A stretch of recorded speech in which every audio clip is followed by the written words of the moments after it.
ஓம் சாந்தி.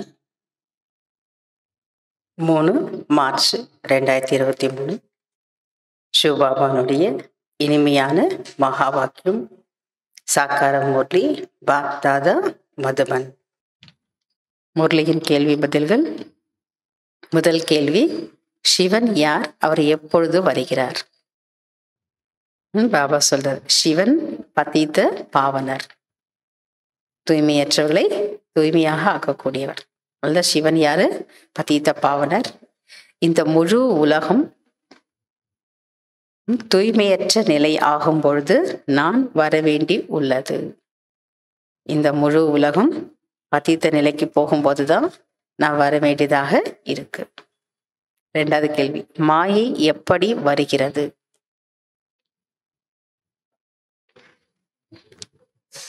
மாயை எப்படி வருகிறது? அரை கல்பத்துக்கு பிறகு வருதா? பாபா சொல்றார், சொர்க்கத்தை ஸ்தாபனை செய்யக்கூடிய பரம்பிதா பரமாத்மாவை நினைவு செய்ய விடாத அளவிற்கு மாயை வருகிறது. சொன்னார் இல்லையா பாபா? சொர்க்கத்தை ஸ்தாபனை செய்யக்கூடிய பரம்பிதா பரமாத்மாவை நினைவு செய்ய விடாத அளவிற்கு மாயை வருகிறது. வருதா?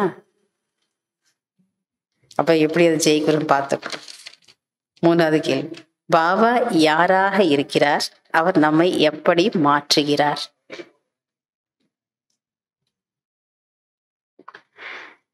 பாபா யாராக இருக்கிறார்? அவர் நம்மை எப்படி மாற்றுகிறார்?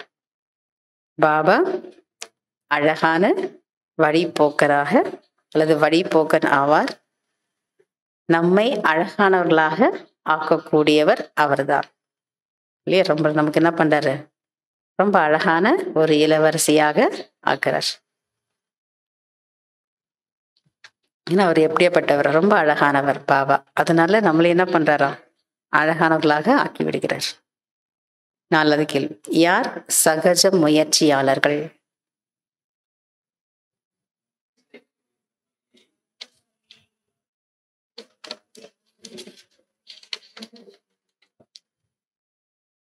பிரச்சனைகள் என்ற மலையை பறக்கும் கலையின் மூலம் வினாடியில் கடந்து செல்லக்கூடியவர்கள் தான் சகஜ முயற்சியாளர்கள்.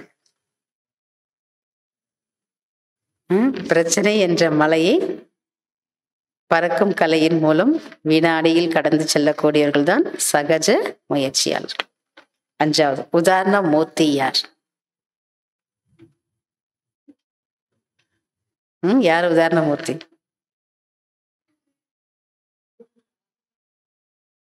யார் அனைவரையும் ஆதரிக்கிறார்களோ அவர்கள்தான் உதாரணமூர்த்தி ஆகிறார்கள். fill in the blanks. ஒவ்வொரு அடியிலும் டேஷ் சேமித்துக் கொண்டே இருங்கள். ஒவ்வொரு அடியிலும் பல மடங்கு வருமானம் சேமித்துக் கொண்டே இருங்கள். ஒவ்வொரு அடியில் நம்ம என்ன பண்ணணும்? பல கோடி மடங்கு வருமானம் சேமித்து கொண்டே இருங்கள். இரண்டாவது, ஞானக்கடல் மூலம் டேஷ் ஆகிவிடுவோம். ஞானக்கடல் மூலம் ஞான பரியாக ஆகிவிடுவோம். பரினா பரிஸ்தா, தேவதைகள், அழகான தேவதை. மூன்றாவது, டேஷ் ஆகுவதற்கு உள்ளுக்குள் இருக்கும் டேஷ் நீக்கிவிட வேண்டும்.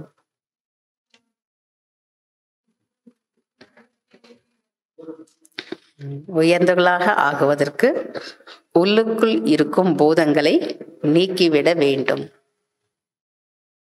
உயர்ந்தவர்களாக சிரேஷ்டாச்சாரி ஆகணும்னா இல்லையா? உயர்ந்தவர்களாக ஆகுவதற்கு உள்ளுக்குள் இருக்கும் பூதங்களை நீக்கிவிட வேண்டும். அப்படின்னா மற்றவங்களுடைய பூதங்களை கிடையாது, நமக்குள்ளர என்னென்ன பூதங்கள் இருக்கு. நான் உயர்ந்த நிலை அடையணும்னா எனக்குள்ள என்ன பூதம் இருக்கு இன்னும், அதை நம்ம என்ன பண்ணணும்? நீக்கிவிட வேண்டும். அதுக்குதான் ஞான கடலை நம்ம என்ன பண்ணணும்? மூழ்கணும். ஞான சிந்தனையிலேயே இருக்கணும். விசார சாகரம் மந்தனம் பண்ணிக்கிட்டே இருக்கணும். ஆன்மீக சேவை, பாபாவுடைய நினைவு, இதெல்லாம் நீங்க மூழ்கிட்டே இருந்தீங்க, பிஸியா இருந்தீங்கன்னா மாயா வராது. நாலாவது, சத்தியுகத்தில் டேஷ் ராஜ்யம், திரேதாவில் டேஷ் ராஜ்யம். சத்தியுகத்தில் தெய்வீக ராஜ்யம், திரேதாவில் சத்திரிய ராஜ்யம். அஞ்சாவது, ஒரு விஷயத்தில் குழப்பம் ஏற்பட்டால் டேஷ் கேளுங்கள் என்று பாபா கூறுகின்றார். ஒரு விஷயத்தில் குழப்பம் ஏற்பட்டால், ஏதாவது ஒரு விஷயத்துல உங்களுக்கு கன்ஃபியூஸா இருக்கு, குழப்பம் இருக்கு அப்படின்னா கடிதம் எழுதி கேளுங்கள் என்று பாபா கூறுகின்றார்.